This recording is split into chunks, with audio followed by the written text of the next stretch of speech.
Hello and welcome to Men in Progress. This is a podcast of the United Methodist Men of Trietsch and part of the Life Plus God podcast series at Trietsch Memorial United Methodist Church here in Flower Mound, Texas. My name is Dave Casey. I'm a longtime member of the men's group here at Trietsch and one of just a bunch of guys that are trying to live out our faith and grow our relationship with Jesus Christ. In this episode of Men in Progress, we're discussing something that, frankly doesn't come easy to us. In the Christian faith, a lot of his attention is paid to initiating a relationship with Christ and converting to a Christian life, being saved from our sins. And while that clearly is a life-changing part of becoming a Christian, that's not the end. That's just the beginning. In many different places in the New Testament, and in many different ways, we're called to be the hands and feet of Jesus Christ. When Jesus tells Peter to feed his sheep, when he commands the 12 to go and make disciples of all nations, Jesus is calling us to continue his work, to love and care for others. And today, I'm blessed to talk about what this looks like with three of my brothers from Trietsch, Trinity Vaughn, David Taylor, and our senior pastor, Daniel Humbert. Guys, welcome to Men in Progress. Hey, thanks for having us. here. Good to be here. All right. I can't wait to see what you guys come up with on this one. So to get us started, I'm going to throw out a real softball question. And as a Christian, how much pressure do you feel to be the hands and feet of Christ? Daniel, I'm going to start with you, since you're you're the guy.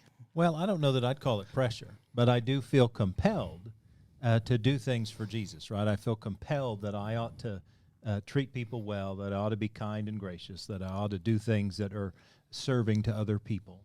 So I don't know that I feel pressure, but I do know that it's a part of my walk, and it's a part of who I am, right? And so part of my faith development actually started with all that. When I was in the youth group in church back, 100 years ago, we did a lot of that, just like this youth program does. And I found it deeply fulfilling and deeply rewarding. And so it's always been a part of who I am. Well, and I know that, if an opportunity comes up to serve, you call the preacher first. Yeah, right? sure. They get the first call on everything. Yeah, They should be on every committee, and they should, or at least be at the meetings. I think I am on every committee. Yeah. And any opportunity comes up to, where we face the community, well, you got to have the preacher there, and he's got to say the prayer. I mean, it's all that kind of stuff. Yeah. Trinity, how about you? So I'm not sure it's pressure anymore, but when I first started coming to church, I felt a little bit more guilt and a little more pressure to try and step up. And now I feel like it is more of a privilege than it used to be. So that's interesting. Privilege versus an definitely obligation. A privilege versus an obligation. So when I first joined Trietsch, I was kind of a lapsed Christian.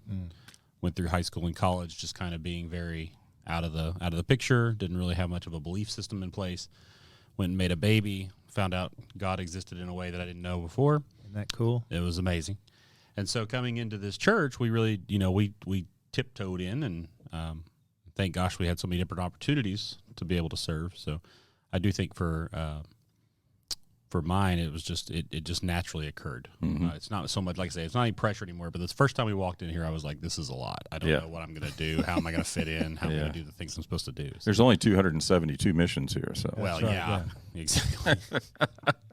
So choose wisely. Yeah, exactly. So, Mr. Taylor, I see you at church. I see you at lots of different opportunities to serve. So it's nothing new to you. I've been hanging around here a while, but I agree with what Daniel and Trinity said. It's not really pressure. It's for me, it's more of a natural expression of my gratitude. I mean, I've been served by the church quite a bit. Mm-hmm.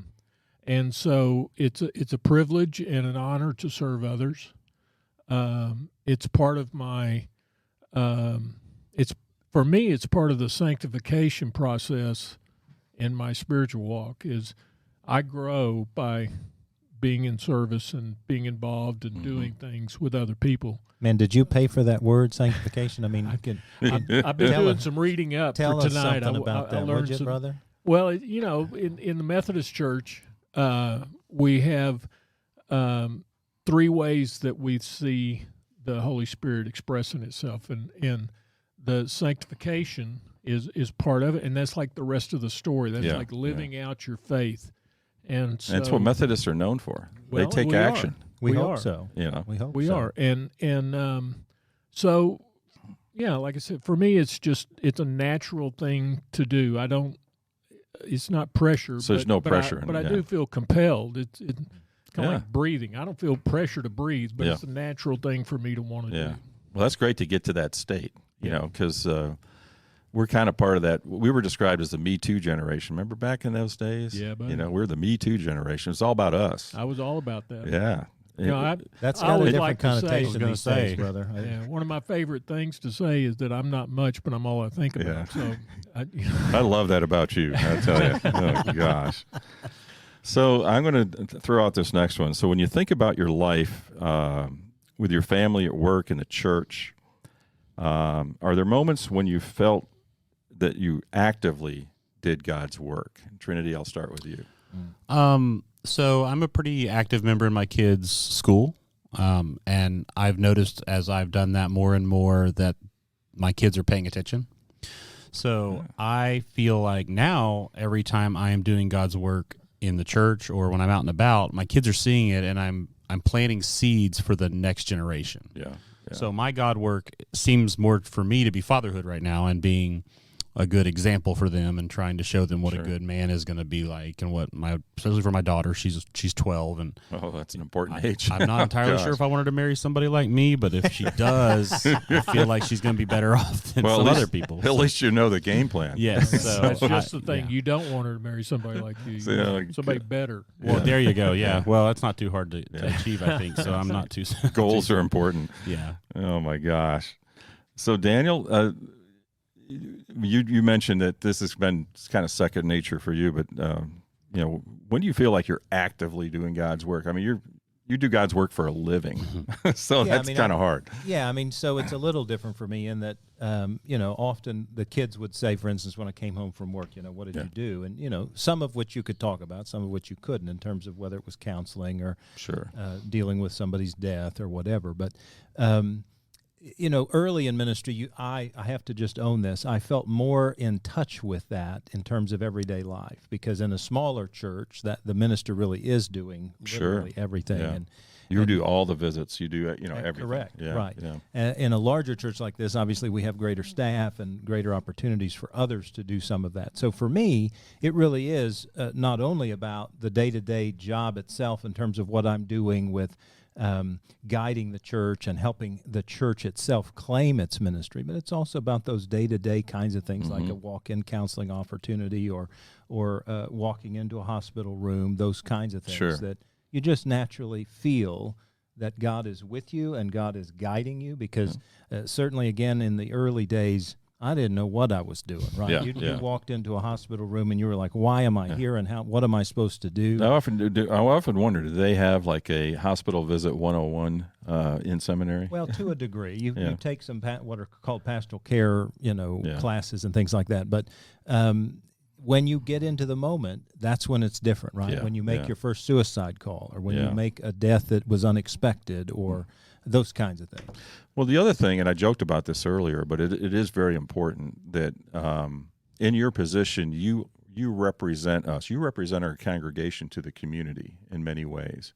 Now, certainly, every member of Trietsch that's active does the same. Yes. But there's something a little different when the senior pastor is called upon. You know, whether it's at a Rejoice concert where we've got, you know, we're raising money for CCA. We ask the senior pastor to stand up and say the prayer. I mean, you're representing the congregation, representing the church at large. You know, and to me, that's an important part. You know, Well, we try. We try.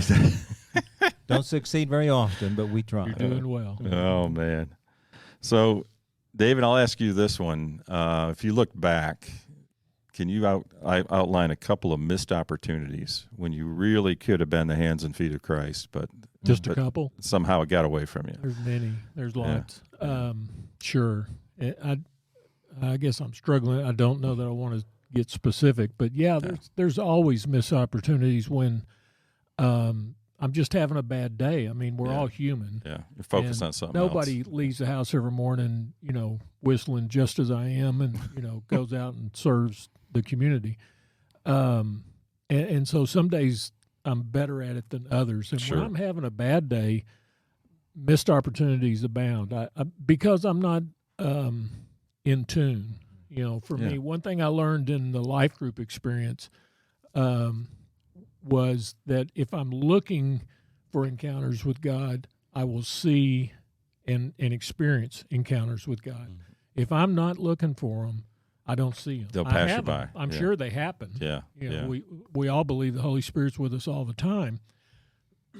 But if I'm not in tune with that, then I don't see it. Just like nature. If I go out on a walk through the woods looking for certain leaves or animals or just being observant, I'll see all kinds of stuff. If I'm just in a grumpy mood and, okay, I got to check the box that I did in my walk, I don't see anything. And I don't experience much. So it's all about my attitude and whether or not I'm in tune, as I like to put it, with the Holy Spirit. And frankly, I'm probably not even batting 500 on that. I mean, I'm in the low 200s on how often I do that. But it is intentional for me. I have to have a mindset that I'm gonna go. Got to get your game face on. I do. Got to get out there and do it. And sometimes I have to get prepared. Yeah. Yeah. Trinity, can you think of any one specific deal where you missed an opportunity? So on a weekly basis, I go down to an area in Dallas to pick some stuff up, and every week I see homeless people. And every week I tell myself I need to go get one of those bags that Kim Beck's ministry puts together. I need to put it in my car. The ones that sit in the basket so that people are afraid to to pick up. Yes. Yeah. And every week I go right by them on Sunday and forget to grab one, and I feel like a dork every time I do it. But I mean, I will, on a weekly basis, I see people that are in need, and it is a struggle whenever you're going past it and you don't really have I mean, this is during down the highway. Sure. So but I've had them before. I've reached out and I've given them out. And it's such a simple thing to do that I just passes me by every week. And quick plug, because we're building those in the next couple of weeks again. Right? We're going to start building them about once every quarter or so. So you can put some together. Yes, and then that's fantastic. And again, I just got to go down there and grab one. I'm going to try and remember to do it tonight. What I've been doing is trying to pick up one a week, and if I get more than one in my back seat, I've got a problem because I missed an opportunity. Especially if you've got the opportunity to give them out, you should definitely be doing it. Yes. Yeah. And the other thing is, I look at it. It's not just obvious things. I've had a couple of instances in the last year or so when I've had business associates that we've been at a business meeting and just joking around, and I could tell there was something bugging them, something wrong. Yeah. And I didn't dig into it at all. Yeah. And we had the type of relationship where I could have easily said, forget this business stuff. Let's talk about what the real problem is. Mm-hmm. Right. And those are the ones that really hurt me because I go back and think, that was a moment in time. He may have dealt with that, whatever that was, and the next day it wasn't a big deal. So I can't really go back and revisit that. But I think it's tough to do that. You got to catch those when they come by. Yeah, for sure. Definitely the case. So in our last podcast, we talked about spiritual practices. And we know that God gives each of us different spiritual gifts. And I'm going to hit Daniel with this one because I'm curious. Do you have any particular spiritual gift that really helps you serve as hands and feet? Well, I hope that I'm living into my spiritual gifts. My spiritual gifts are proclamation and teaching. And so that's why... I was voting on tongues for you, and that never comes up. I do speak tongues that I can't speak of, but and they do get me in trouble. So, but... proclamation gets me in trouble as well sometimes because proclamation is not just about preaching, right? That's certainly a component of it, but a part of proclamation is sort of prophesying, if you will, or speaking forth on behalf of God. And if you recall your Old Testament, nobody liked the prophets. No. They were not popular. They often got killed, and people just didn't care for them. And so whether it came true or not, they can say, "Well, we're going to have a drought," and the drought shows up. Hey, I'll shoot that guy. Because we don't like what he has to say. Yeah, exactly. So every once in a while, I will say things that I believe in my gut of guts and heart of hearts is both scriptural and of God from the Holy Spirit. And, golly, I notice that it kind of ticks people off. And, God has a way of doing that every once in a while, and God uses people to do that. And so proclamation is a part of that. And then teaching, my prayer for me personally when I preach is that I'm teaching, that I'm offering in such a way that people are learning and growing and that their soul, somehow is touched. So I hope that's true, that I'm living into that. Super. David Taylor, how about you? I think I know a couple of your spiritual gifts. But irritation, is that one irritation. of them? Irritation, a couple of others. I have the gift of teaching, at least it popped up on the survey. I also have the gift of discernment, and that has seemed to have manifested itself in that I can sense what to say I'm better one-on-one. I'm not as good in crowds. I tend to just crack jokes and tell stories. And I'm certainly not a public speaker or anything like that. But one-on-one, I've had some success and some blessings, especially dealing with people in crisis. Yeah. I can some of it's experience, but some of it I think is the gift of discernment. I can tend to sense BS when I hear it. Yeah. And people that's in Bible crisis, study? Bible That's study Bible stuff. study. That's Yeah. what that is, Daniel. Thank you.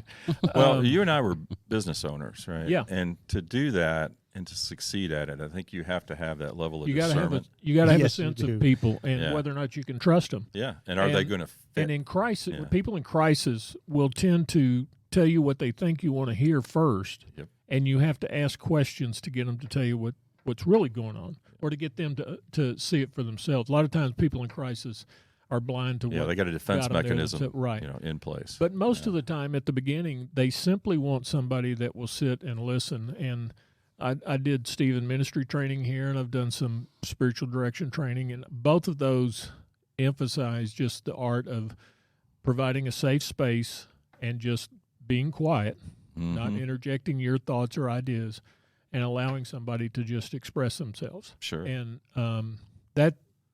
that's been enjoyable for me and a blessing for me. I've grown a lot doing that kind of work. So that's It's to interesting. be where I focus now. A couple of my spiritual gifts. One of them is, I guess, giving, or that type of thing, which is odd. I feel like I'm pretty selfish, but but then I look at it. I sit on 4 different nonprofit boards I don't right see now, you as selfish. and then I've got another nonprofit that Right. wants me to join that board, and I'm going to have to call the time. Something's got to give in there somewhere. I want to affirm David just real quick because his spiritual gift of teaching. David is my number one go-to when I need a sub because I'm going to be out or because I've got to take care of something else. I appreciate that, and I always know that David will do a great job, that he will take care of it, and he'll help people grow spiritually. Sure. And he's done the same with me. When he's left, he's asked me to be the teacher. Chaos has reigned. He has stopped doing You've that. done a great job. He only does that so he looks better. That's right. Well, In I retrospect, really get a sense of enjoyment of help watching the light bulb go off for people. Yeah. Or It's fun. or dispel some misunderstandings or Other Bible study stuff. Yeah, other Bible study stuff, or some of their Baptist understanding. I like to cram that, real quick. they're so easy to pick up. They're No, so wait. You have to delete Love that. our Baptist brothers. Yeah, Love them. yeah, we are all in with them. I hope they join the I podcast. There hope you they go. join the Indeed. Methodist Church. Yeah. Now we're really going to have to do some editing. Oh, gosh. So Trinity, in terms of, you're pretty comfortable with your spiritual gifts, and what do you think? What do you think's the hardest thing in fulfilling that mission? So I've found time. So my spiritual gift is service, and I'm a boots on the ground kind of guy. I am also really good at administration, though I don't care for it, which is kind of a hard thing to have to deal with. That's a gift to have, though, because there's so few Yes, that are good at that. I've noticed that when I try and offload things, so that's why it's such a struggle. You have to choose carefully. So I feel time's been my biggest struggle anymore, because trying to just get through a day and not have 17 things on my calendar, and then particularly with a 12, 13-year-old in the house. Yeah, so with 2 kids, don't make it any easier. I'll be honest with you, but yeah, so it's been a bit of a struggle in terms of that. So I've just recently signed on to do the donuts, and that's great because it's such a convenient time. It's the early morning. I don't have to worry about anybody else being impacted by my time up. Well, and everyone is glad to see you. That's I mean, right. Oh yeah, That's amazing. I was a little nervous on my first shift, but I had Ted Hyde there to help me out, and he was he said I was impressive, so I was like, okay, well, you're always so nice about everything. I don't know if I should believe you. Did he have the donut spreadsheet to show you? No, I didn't. I didn't give him the opportunity. I just started making coffee and going for it. They're all happy to see you unless you run out of donuts. That's Yeah. right. Oh yeah, the timing on the If you're impressive to Ted Hyde, you're impressive. I guess so. So anyway. Well, I've Yeah. never seen anger like when we ran out of the walking Jesuses No. just a few weeks no. ago. Yeah. That was, Nobody wants to go back to that. oh my gosh. That's a whole other story. We'll do another podcast on that one. Oh, gosh. That's an outtake. Oh, yeah, might be. So recently at Trietsch, and I'm kind of knee-deep in this, we've been taking a close look at all of our missions, and I mentioned the 257 missions, and inviting people to come and participate. And I'm curious what your favorite missions are. So I'll ask you, David, what do you see as a favorite mission within the kind of panorama of what Trietsch does? In the past, I was privileged. We used to go down to Juarez, Mexico with the high school kids for spring break, and I loved those trips. There was nothing but chaos, and the wheels would fall off the cart, and you're out there in the dirt. And these high school kids that grew up around here were getting some real culture shock. And we had many encounters with the Holy Spirit down there as those families actually ministered to us. But, most recently, I think it would be like visiting a homebound person or working with folks in our Renew group that are struggling with addictions and stuff. Yeah. Things like that. I love those kind of I mentor a student over at Hedrick Middle School. Yep. And again, these are one-on-one things, and you build a relationship with somebody. And I don't get me wrong, I don't come with any great wisdom or anything. I'm just being a friend, and that's really what people most desire, I think. Yeah, well, that's incredibly valuable, and not everyone can do that. So. But those type of ministries, I have tried to do the college College-age kids? and where you write them cards and stuff. They never write back, and that was hard for me to understand. I thought college they could at least write, but apparently they can't. They don't write anything anymore. They don't. They don't. But maybe we ought to ramp up our texting ministry. I'm on her waiting list. If she gets another college kid, she's going to call me. Oh, my gosh. And I'll get to write a college kid. So those type of things I gravitate towards now. Yep. Daniel, how about you? I mean, well, you literally can do anything. So. Well, you're asking the pastor to say which of the missions of the church Yeah, he tell likes us your best, top right? I was two going to say favorite that's Who's your favorite? That means the other 254 are being which rejected. baby's the prettiest, right? I mean, And you better say mine. so I'm just going to say all of them. There you because go. they're all Man, good what a outreaches. cop-out. This is not your first rodeo. Yeah. No. What I will say, however, is I really cherish about Trietsch because not only do we have a myriad of our own missions and ministry outreaches, but we have a great partnership, as several of you know, with several other ministries, many of which were started from Trietsch members. Sure. And so I really cherish the fact that we not only have a bunch of our own, but we desperately and really diligently partner with several other ministries that have huge impact. And so I'm really proud of that. Yeah. Trinity, how about you? So, to kind of piggyback off what Daniel's saying, I think She Supply is the one that is dearest to my heart, mostly because my wife is a board member. And so having seen firsthand what they're doing on a daily basis and being a part of, sorting and putting away products. And if you guys aren't familiar, She Supply, it helps supply female hygiene products for places that predominantly can't get them or are struggling to be able to pay for them. Yeah, we've brought them actually over to Hedrick. Yeah. Is my interface with that. Yeah, so definitely the folks at Communities and Schools were super enthused to see it. So watching that grow, watching it become, what it is right now is amazing, and seeing my wife's interactions with all that stuff and just trying to help as much as I can. And then watching my daughter get into that and help my wife as they do things, especially at this time of age where things are starting to change. So it's really impactful. And so that's the one that stays closest to me on a daily basis. Yeah. At least. Well, I was just speaking of that. I was just shocked. My daughter came home the other day and she brought home some products she had bought, and she said this cost $40. Yeah. It was 2 boxes. I was like, you talk about inflation. So heavily impacting people right now. Of course, right? yeah. So And we partner with She Supply. I'm active in Epiphany, and also Liberty Ministry, too, that are near to my heart. And it's interesting that Liberty Ministry started at this church by Kim Beck, but it certainly is not a Trietsch ministry per se. It reaches out to lots of different communities, and that's a huge thing for folks that are homeless and on the street. Of course, yeah. I mean, that's a big deal. So we working with She Supply has been very fulfilling there. And then great partnership. Epiphany is the other one. It's kind of David's been. I've been on Epiphany weekends with him, and that's actually bringing the concept of like the Emmaus weekend, a 3-day weekend, to incarcerated youth. Yeah, and I'm amazed. I went into that with a lot of trepidation, but been very amazed at the acceptance level of the youth of that. I really thought that you can't tell a high school kid, particularly a high school kid in jail, right? You can't tell them anything, and I've seen many lives change with that, and it's interesting, and it's not an immediate. It's not an immediate thing. It's like when they're released or when they get back in the free world.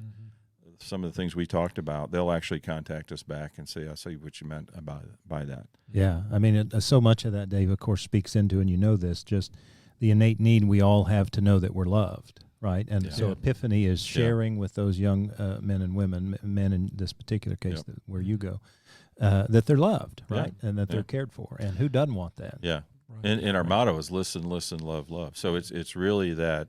Not only are they loved, but somebody's listening to them. They don't get a lot of folks listening to them. Yep. Right. So the next couple of questions are kind of interesting, this is like the ultimate softball. But how meaningful is it to be the hands and feet of Christ? I think for everyone at this table, it's incredibly meaningful. But I want to ask the second half of that is how can you point to how it's changed your life by acting as the hands and feet of Christ? Trinity, I'll start with you on that Sure. Well, I really think that I didn't know I was missing it until I got into it. And once I did, I realized how fulfilling it was for me to help. I've always been somebody that likes to help. My wife will say that all the time, that if there's somebody that needs something and I'm able to do it, I'll do it. I mean, I don't have any harm. I'll make a fool of myself or do whatever you need me to do. Yeah. I'll keep that in mind. Case in point, I'm on this podcast. So, but here you are. Yeah. So I think, so that's where I realized I was missing that part of my godly, growth, was that I wasn't helping here as much as I should have been. I've done some habitats and I've done a few other things, but to really kind of get ingrained into the church and be more of a servant here, really filling a need I didn't even realize I was missing. So. Yeah. Isn't that cool?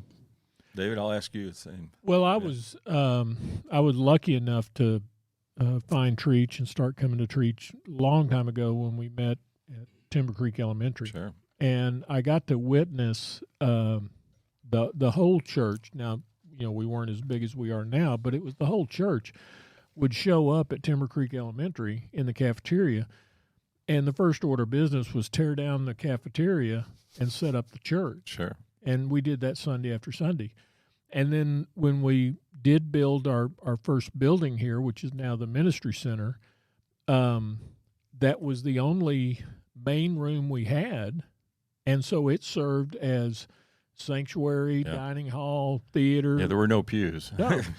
And we had little dots on the floor to help guide us how to set up the chairs. And it was just a natural thing. If you were going to be part of this church, unless you were willing to just stand there at the door while everybody else worked, you jumped in and worked. And it was just compelling to do that.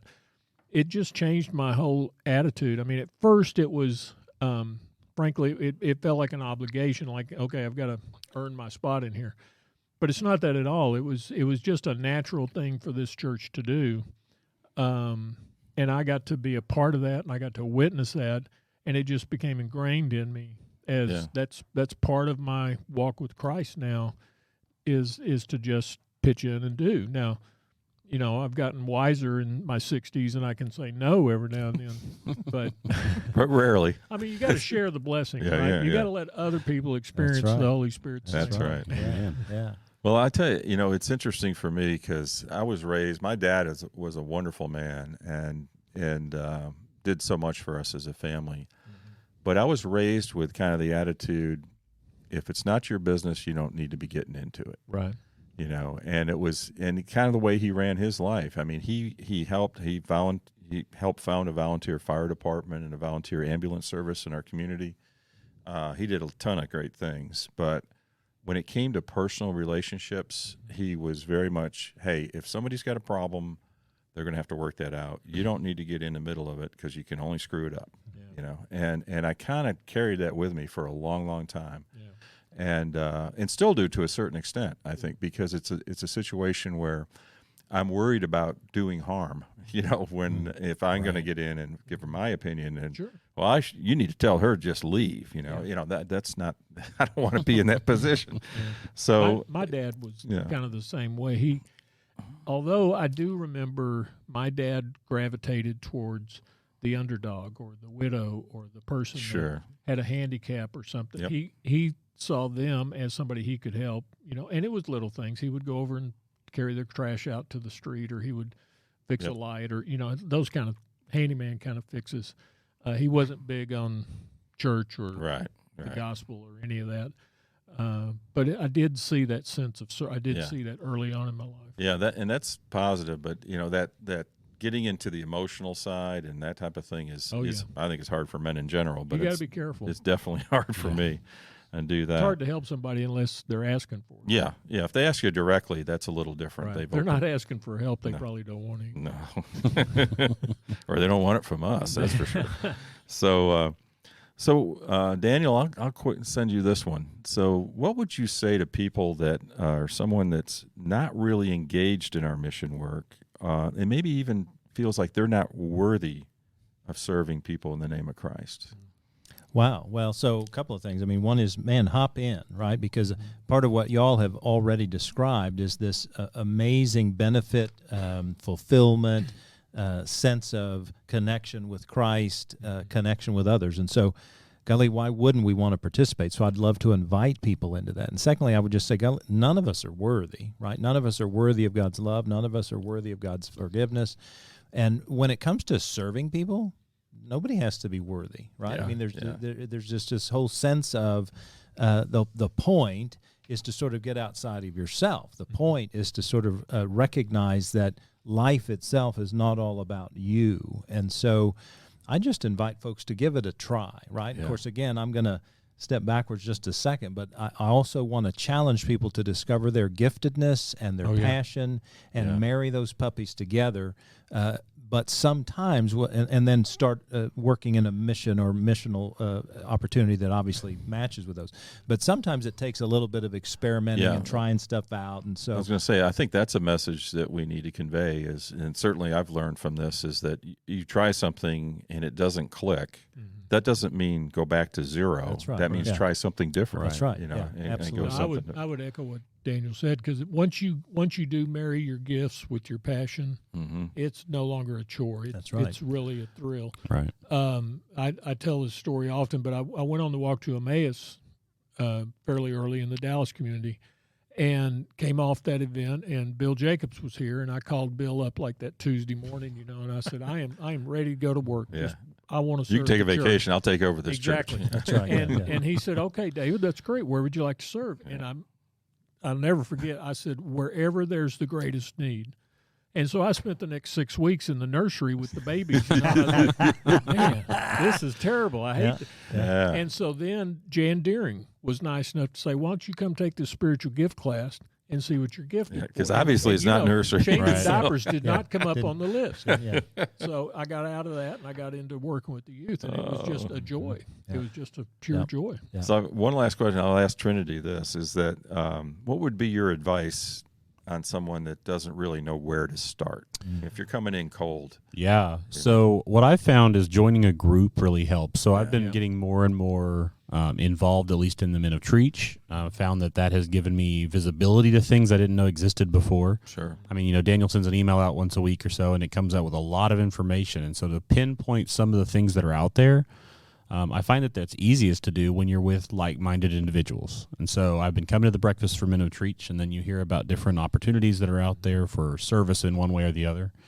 I also think trying something that is low responsibility is the perfect way to start. Yeah. So grill burgers for the honey dudes. Yeah. Or park, I worked a parking lot one night for a specific event up here, and I invited people to do it with me because it was a way for me to say, A, I don't want to do this by myself, and then also I know that if I asked you too, it's us as friends doing something that also happens to benefit other people. That is so important because I had kind of an odd way to join Trietsch. So I was married in this church in 1987. We had our wedding here, and we chose this church because Doris worked at Marcus, and she watched them build this church. And they said, well, that's a nice little country church, so that's where we had our wedding. And we didn't join the church until a couple of years later. We attended, but we didn't become members for a couple of years. And it was interesting because, again, to go back to Bill Jacobs, our founding pastor, when we decided we were right after we were married, he said, well, I hope you come to church. Yeah. And I said, yeah. So he saw me in church a couple of times, and he buttoned hold of me one day, and he goes, what do you do for a living? Yeah. I said, well, I'm in the IT world. Oh, what a gift from God. We need IT help here. In fact, we desperately need IT help. So, and he says, I want you to join a task force we put together. I said, hey, that sounds good. Task force is short.